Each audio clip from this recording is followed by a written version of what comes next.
Zelensky के लिए बहुत बुरी खबर है।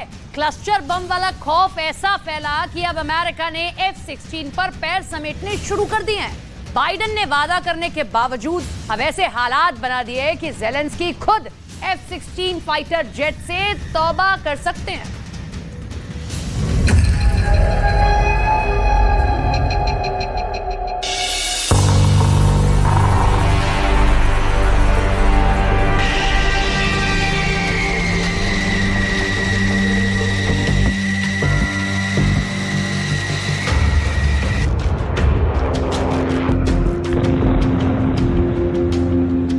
ज़ेलेंस्की के सितारे गर्दिश में आ चुके हैं। F-16 को लेकर ज़ेलेंस्की का भरोसा चकनाचूर होने की कगार पर है।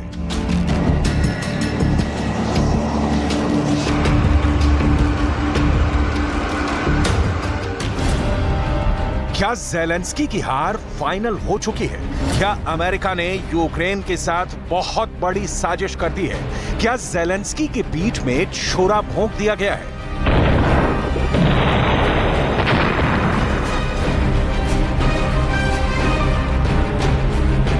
जुलाई के महीने में ज़ेलेंस्की को लगातार झटके मिल रहे हैं और नाटो से खरी खरी सुनने के बाद ज़ेलेंस्की के लिए अमेरिका से बहुत बड़ी बैड न्यूज आई है।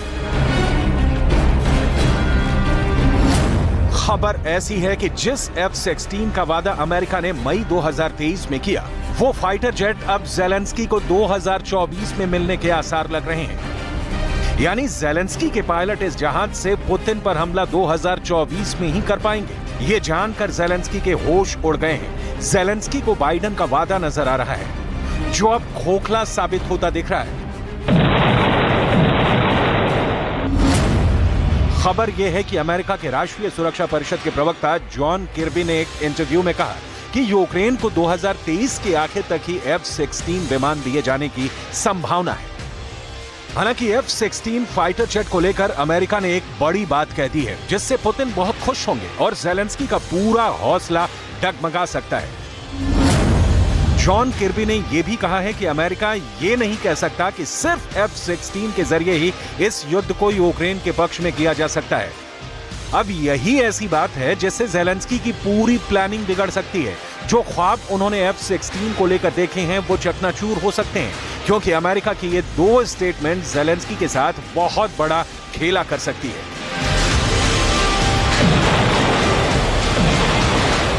मई के महीने में जब ज़ेलेंस्की ने अपने नए वीडियो में F-16 फाइटर जेट दिखाया, वो भी एक नहीं बल्कि दो, तभी से कयास लगाए जा रहे हैं कि अमेरिका का बनाया गया ये लड़ाकू विमान बहुत जल्दी यूक्रेन को मिल सकता है। लेकिन अंदर की खबर जुदा है। ज़ेलेंस्की को बेचैन करने वाली रिपोर्ट है। F-16 का कांटा लगातार पॉजिटिव और नेगेटिव के बीच में घूम रहा है। कभी ज़ेलेंस्की को लगता है कि F-16 आएगा, तो कभी ज़ेलेंस्की को एहसास होता है कि F-16 के नाम पर बहुत बड़ा मजाक हो गया है। ऐसे में F-16 के स्टेटस की सच्चाई क्या है, इसके कांटे पर पूरी दुनिया की नजर है। अब F-16 को लेकर ताजा खबर ऐसी है जो ज़ेलेंस्की को पूरी तरह मायूस कर देगी, बेचैन कर देगी। इसके पीछे एक ऐसी वजह है जिसे लेकर ना ज़ेलेंस्की कुछ कर सकते हैं और ना ही बाइडेन के पास इस मुश्किल को हल करने का कोई रास्ता है। जुलाई खत्म होने को है, अगस्त का महीना शुरू होने वाला है। अगर आज की तारीख में भी यूक्रेन को F-16 मिला तो वो उसे दिसंबर के बाद ही उड़ाने के लिए तैयार हो पाएगा। यानी दिसंबर 2023 से पहले यूक्रेन को F-16 नहीं मिल पाएगा। कैलेंडर पर यह महीना देखकर बार बार ज़ेलेंस्की परेशान हो जाते हैं, लेकिन उनके बस की बात नहीं कि वो इस विमान की डिलीवरी पहले करा पाए। दिसंबर से पहले यूक्रेन को F-16 मिलना मुश्किल ही नहीं बल्कि तकनीकी रूप से नामुमकिन है।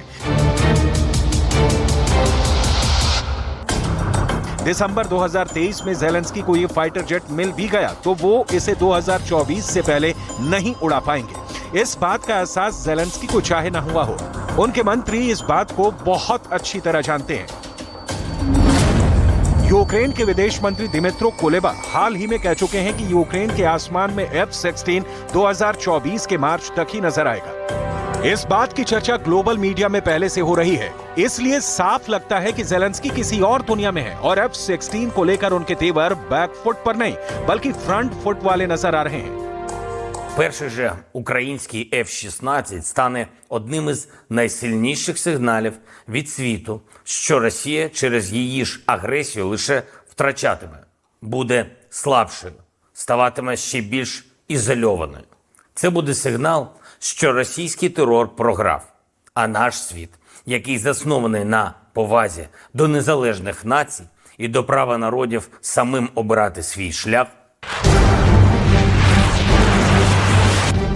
अब ऐसा क्यों है कि दुनिया का बहुत ही शानदार फाइटर जेट जो अमेरिका के कॉम्बैट एविएशन की इज्जत माना जाता है, उसे हासिल करने के लिए जेलेंस्की को पापड़ बेलने पड़ रहे हैं? क्यों जेलेंस्की के लिए F-16 एक ऐसा हथियार साबित हो रहा है जिसके नाम बड़े और दर्शन छोटे साबित हो रहे हैं? क्योंकि विमान को जल्दी हासिल करने से ज्यादा उसका फौरन इस्तेमाल करना जेलेंस्की के बस की बात नहीं। ऐसा क्यों है, इसे समझना जेलेंस्की के लिए भी बहुत जरूरी है, क्योंकि बड़ी बड़ी बातों से युद्ध नहीं जीते जाते, जंग में प्रैक्टिकल होना बहुत जरूरी है। इसलिए लड़ाकू विमान सप्लाई करने के ऐलान से उसे उड़ाने और दुश्मन को मार गिराने वाली दिक्कतों के बारे में जान लीजिए जो इस वक्त यूक्रेन के साथ है। F-16 पर ट्रेनिंग के लिए यूक्रेन के फाइटर पायलट को 18 महीने का वक्त लग सकता है। बेसिक ट्रेनिंग में भी 6 महीने लग जाते हैं। F-16 के रख रखाव के लिए यूक्रेन की एयरफोर्स को 5-6 महीने की ट्रेनिंग चाहिए। अमेरिका के एक्सपर्ट्स कह रहे हैं कि यूक्रेन के एयरबेस और उनकी हवाई पट्टियां इस स्तर की नहीं है कि वहां से F-16 को ऑपरेट किया जा सके। लेकिन जेलेंस्की को लगता है कि आज शाम को जहाज मांगो और कल सुबह अमेरिका उसे सप्लाई कर देगा और अगली शाम को उनकी वायुसेना उस F-16 से रूस के ठिकानों पर बमबारी शुरू कर देगी। За цей тиждень маємо значний прогрес і щодо сучасної авіації для України, яка стане ключовим компонентом нашого захисту в повітрі. Ми рухаємось в модернізації оборони швидше, ніж можна було би передбачити ще півроку тому.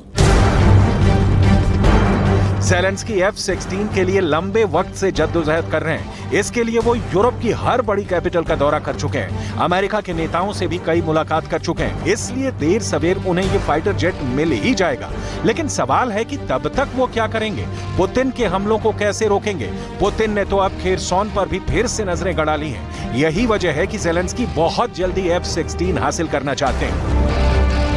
इस वक्त नाटो के 11 देश यूक्रेन को F-16 वाली मदद पहुंचाने का हिस्सा है। कोई ट्रेनिंग दे रहा है, कोई स्पेयर पार्ट्स दे रहा है, तो कोई पश्चिमी तकनीक समझने के लिए अंग्रेजी सिखा रहा है। इनमें ब्रिटेन, डेनमार्क, द नीदरलैंड्स और रोमानिया शामिल है, जहां यूक्रेन के पायलट ट्रेनिंग हासिल करेंगे। लेकिन बड़ा सवाल यह है कि यूक्रेन को F-16 कौन देगा? क्योंकि यह बात है कि जो भी जेलेंस्की को F-16 सप्लाई करेगा वो पुतिन के टारगेट पर आ जाएगा और इसकी बहुत बड़ी वजह है परमाणु बम। रूस ने कह दिया है कि F-16 से परमाणु बम के हमले का खतरा होगा और इसे लेकर रूस ने बड़ा ही खतरनाक जवाब देने का मन बना लिया है। Предпринимаются попытки атак силами двух рот при поддержке 5 танков. На другом участке тоже 1,5. रूस के तेवर देखकर लगता है कि जेलेंस्की चाहे जितनी बड़ी बड़ी बातें करे, पुतिन के आगे उनकी फौज एड़ियां रगड़ रही है। ये पूरी दुनिया जानती है, लेकिन जेलेंस्की का आत्मविश्वास हमेशा बाहर छलकता रहता है। इसकी बड़ी वजह अमेरिका से मिला लाखों करोड़ वाला पैकेज है। जेलेंस्की काउंटर अटैक की बात लगातार कर रहे हैं, क्योंकि इसमें बाइडेन से मिला डॉलर वाला आशीर्वाद सबसे ज्यादा मायने रखता है। जेलेंस्की को मालूम है कि काउंटर अटैक को लेकर वो अपनी जितनी तारीफ करेंगे, अमेरिका से उतनी ही ज्यादा मदद मिलेगी। जेलेंस्की का हथियार गोदाम लगातार भरने की कोशिश जारी है। हाल ही में उन्हें मिले 10,000 करोड़ के पैकेज में तोप के गोले शामिल हैं। इसमें एयर डिफेंस सिस्टम और उसकी मिसाइल भी शामिल है। इसमें जेलेंस्की की फौज के लिए नए रेडार और ड्रोन के साथ सैटेलाइट इमेज से मिलने वाली मदद भी शामिल है। बस इंतजार अब F-16 का है। बाइडेन पहले ही F-16 पर यूक्रेन के पायलट्स को ट्रेनिंग की बात कर चुके हैं, लेकिन ऐसी हर मदद के बीच पुतिन के हमले रुकने की बजाय और तेज हो रहे हैं। पुतिन कह चुके हैं कि जितने ज्यादा हथियार यूक्रेन को मिलेंगे, रूस उतने ही ज्यादा हमले करेगा।